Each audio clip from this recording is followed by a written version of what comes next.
Bersama pemerintahan Presiden Prabowo Subianto dan Wakil Presiden Gibran Raka Buming Raka akan langsung tancap gas bekerja untuk rakyat. Kendati pemerintahan Prabowo Gibran merupakan keberlanjutan dari pemerintahan Joko Widodo, tapi tetap saja membutuhkan pijakan yang kokoh untuk pekerjaan 5 tahun ke depan. Apa fondasi di 100 hari kerja pertama ini? Kita akan mendiskusikan dengan sejumlah narasumber. Sudah ada politisi Partai Gerindra, Wihadi Wiyanto. Selamat malam Pak Wihadi. Kemudian Jayadi Hanan, Direktur Eksekutif LSI. Selamat malam Mas Jayadi. Selamat malam Vera. Dan juga ada Derajat Wibowo, pakar ekonomi politik. Selamat malam Pak Derajat. Apa kabar? Kemudian Mas Gun-Gun Herianto, pakar komunikasi politik. Selamat malam Mas Gun-Gun. Serta ada juga Profesor Hikmahanto Juwana, pakar hubungan internasional. Selamat malam. Selamat malam. Prof. Hik. Oke, nah mengawali diskusi, terima kasih Bapak-Bapak sudah hadir di Metro TV. Ini kita akan breaking news, kemudian juga akan membahas terkait dengan Presiden Prabowo yang akan mengumumkan kabinetnya malam hari ini. Namun sebelumnya kita simak dulu rangkaian pelantikan Prabowo Subianto berikut ini.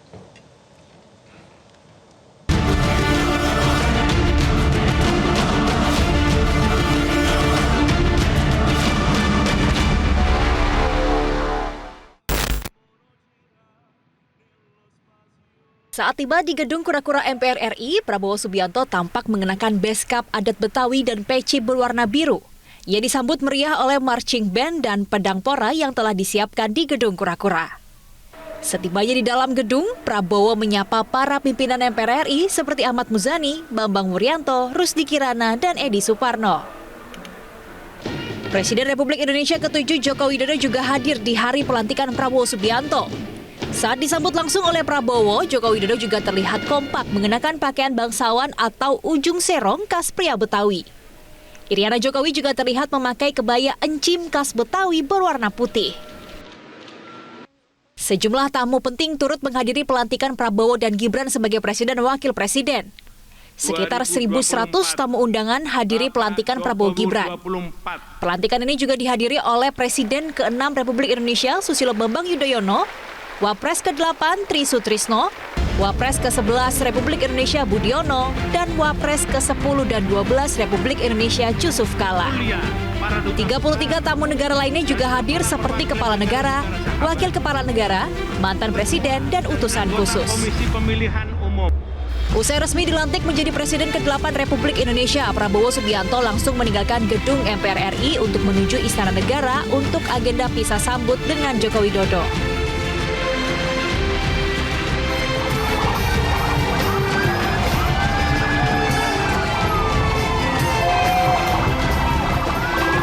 Masa menyambut Presiden Subianto di kawasan Bundaran HI Jakarta.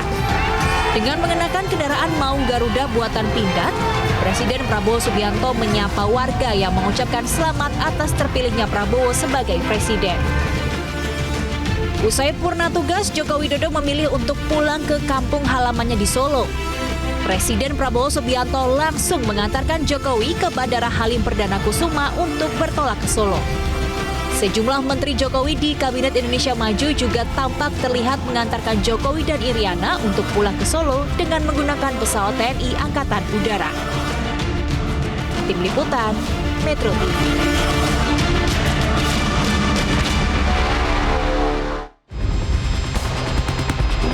Saya bersumpah akan memenuhi kewajiban Presiden Republik Indonesia dengan sebaik-baiknya, memenuhi kewajiban Wakil Presiden Republik Indonesia.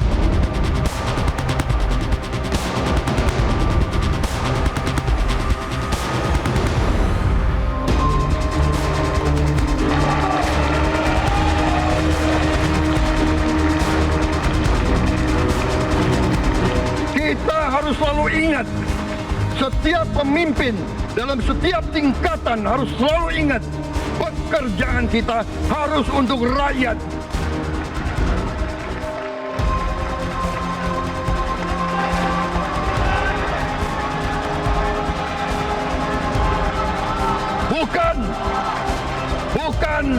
Bukan kita bekerja untuk diri kita sendiri.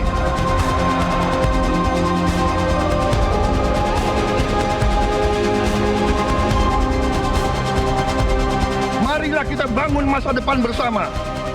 marilah kita menganggap rekan-rekan kita, walaupun berbeda suku, berbeda agama, berbeda partai, berbeda golongan, kita adalah sama-sama anak Indonesia. Bertanding, semangat. Sesudah bertanding, mari kita berhimpun.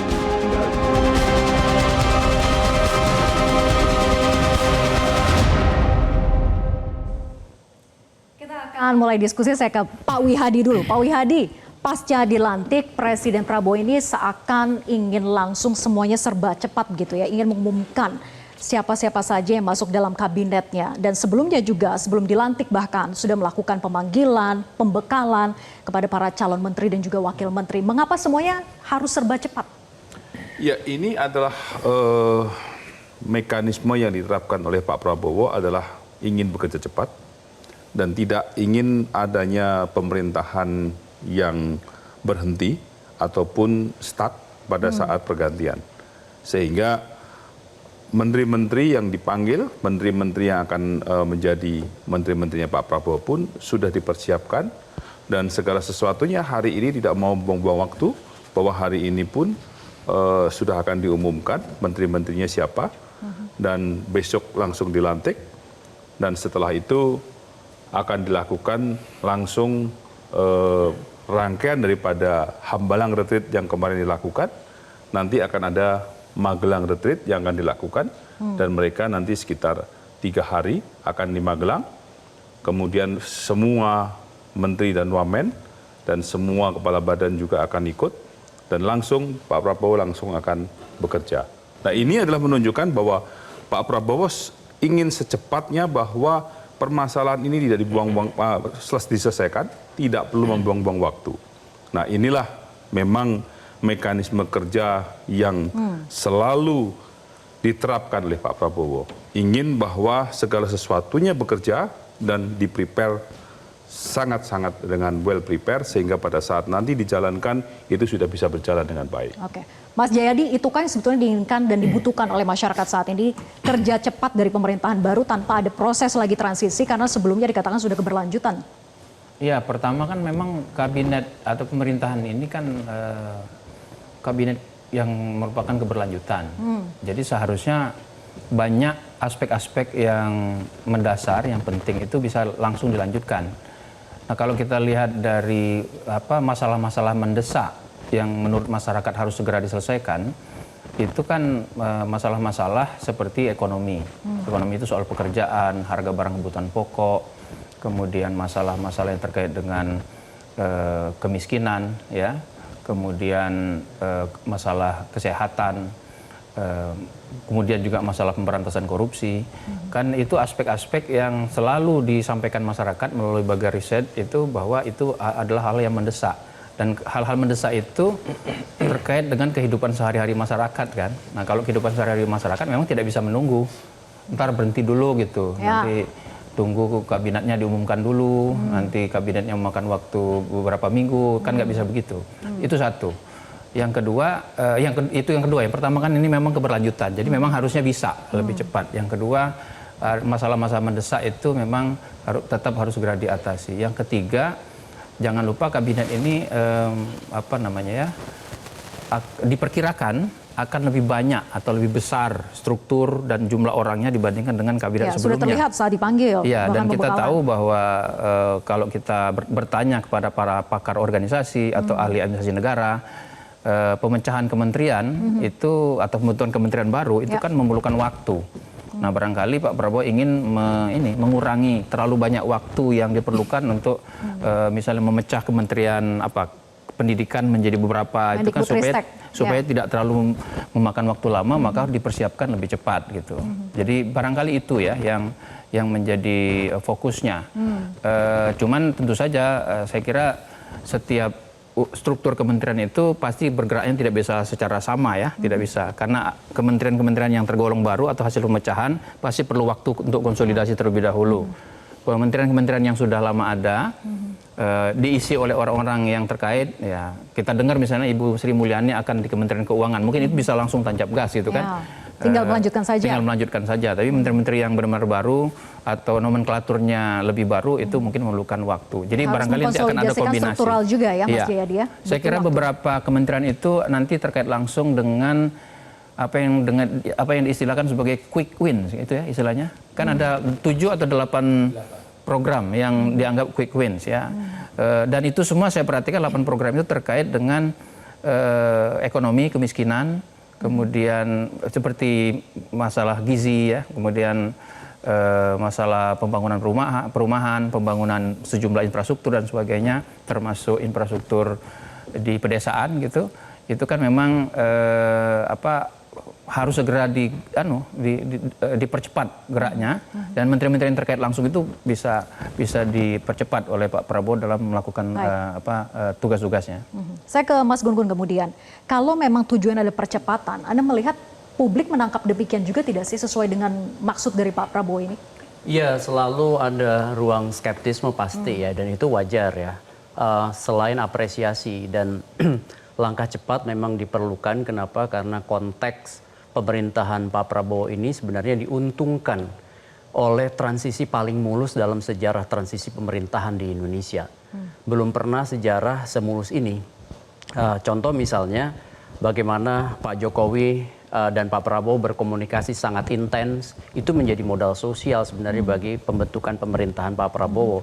Belum lagi misalnya payung hukum ya, perubahan Undang-Undang 39 2008 ke Undang-Undang 61 tahun 2024 yang memungkinkan presiden itu kemudian punya nomenklatur kementerian baru sesuai dengan kebutuhan presiden, dan ini tidak pernah dinikmati oleh Pak Jokowi ataupun presiden-presiden sebelumnya. Ya.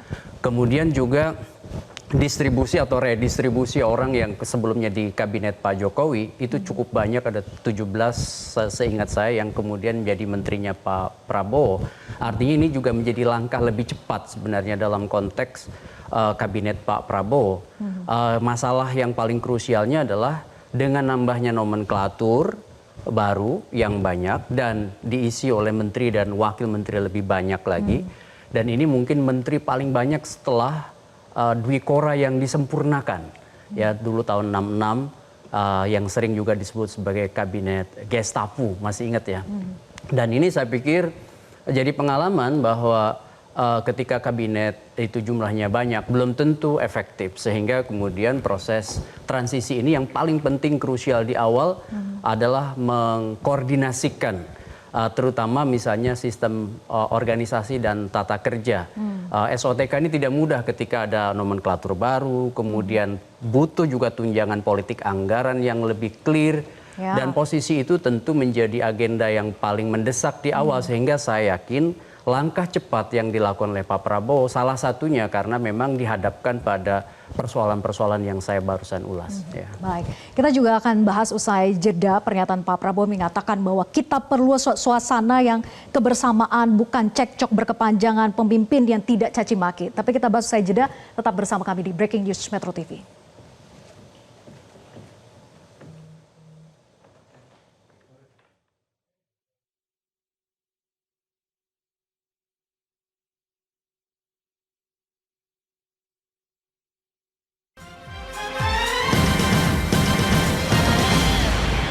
Jelajahi cara baru mendapatkan informasi. Download Metro TV Extend sekarang.